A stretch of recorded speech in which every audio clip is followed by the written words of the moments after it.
Ciao, io mi chiamo Gabriele. In questo video cercherò di farvi un'introduzione sul mondo dello skateboard, una mia grande passione. Si tratta di uno sport tutto sommato poco conosciuto in Italia, a differenza ad esempio degli Stati Uniti, dove è una vera cultura, che però sodesta parecchio interesse anche tra il popolo italiano. Innanzitutto la chiave qui è questo pezzo di legno con 4 ruote e direi di andare subito a vedere le parti che lo compongono. Abbiamo prima di tutto una tavola, detta anche deck, fatta di legno d'acero a 7 strati solitamente, possono essere anche di più per rinforzare, ma sono casi eccezionali. Questa presenta inoltre un concave, ossia una vera e propria concavità verso l'interno, questa forma, una rientranza, che a primo impatto potrebbe non essere visibile. È composta poi da un nose e un tail, ossia queste due parti finali. Il nose è quello che sta davanti e il tail è quello che sta dietro. Poi ci sarebbero le ruote, che sono chiamate anche wheels. Qui non c'è molto da dire. Abbiamo poi i tack, carrelli, anche detti in italiano. Sono questi, diciamo, supporti metallici che tengono agganciate le ruote alla tavola e danno anche, diciamo, un certo spazio di manovra, chiamiamolo così.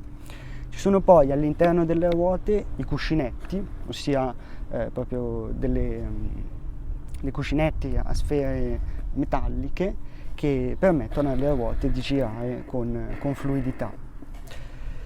Poi, altra componente è il grip tape, o anche detto grip semplicemente, che è proprio questo, possiamo definirlo un adesivo, fatto di materiale abrasivo, come fosse una specie di carta vetrata, che permette di avere presa, appunto, grip sulla tavola quando si vanno a fare dei numeri, dei salti, ma anche semplicemente nelle normali manovre per poterlo pilotare, ecco.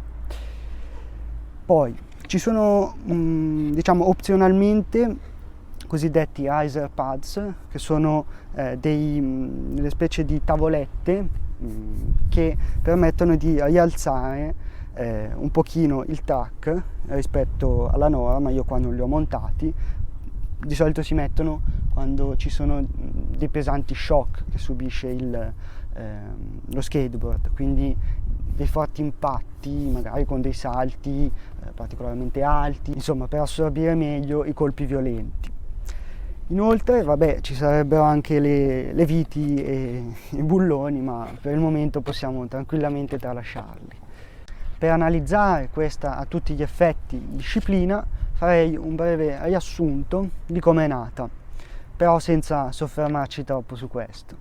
Ebbene, secondo la tradizione, verso la metà degli anni 50 in California, quando alcuni surfisti, non potendo cavalcare le onde, poiché in quei giorni era particolarmente piatto l'oceano, decisero di applicare, forse anche un po' per sfizio, dico io, delle ruote alle loro tavole da surf, dando così vita effettivamente alle prime rudimentali forme di skateboard, che man mano degli appassionati, gli skater, hanno fatto sì che diventasse qualcosa di indipendente, fino a portare alla nascita di di qualcosa di simile a questo, in sostanza, cioè gli skate sempre più slegati e indipendenti dal mondo del surf.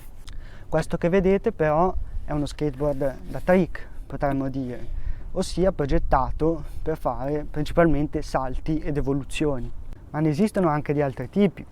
Ci sono le longboard, ossia più lunghe e piatte, tavole più lunghe e piatte, con ovviamente anche delle ruote più grandi e dei track più proporzionati comunque alla dimensione.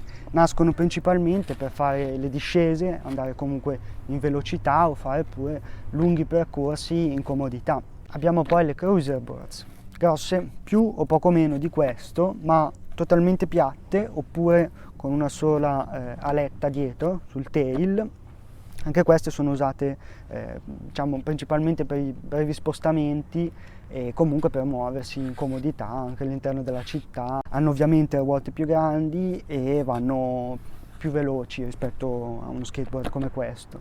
Quindi sono una via di mezzo, potremmo dire, tra questo e una longboard.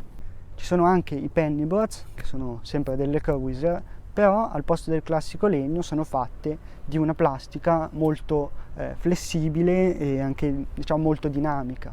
Qualcuno potrebbe aggiungere le recentissime tavole elettriche, quelle che ossia vanno senza spinta, solo grazie alla pressione dei bottoni su un telecomando.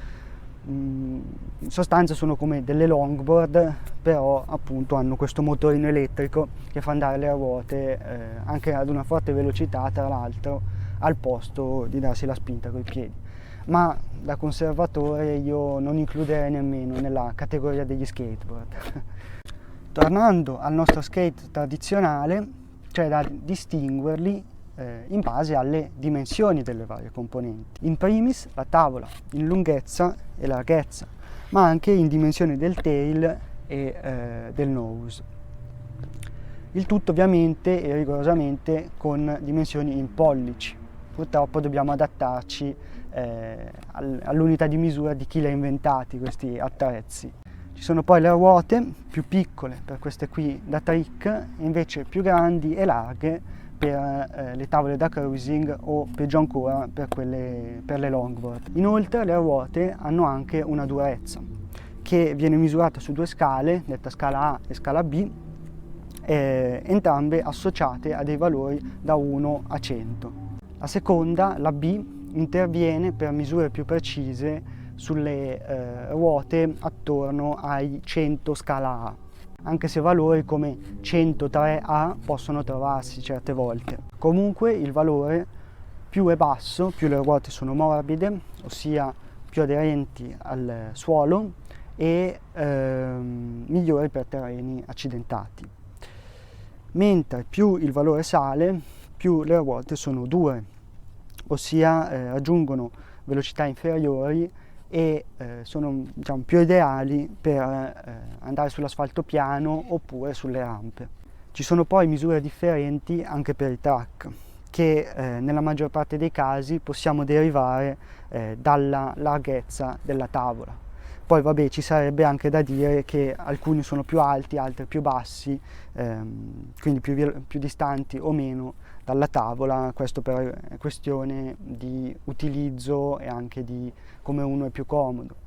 Influenza comunque come viene fatto un salto di base. Bene, per questo video è abbastanza, spero di aver chiarito le idee a molti, perlomeno a grandi linee, su come e cos'è lo skateboard.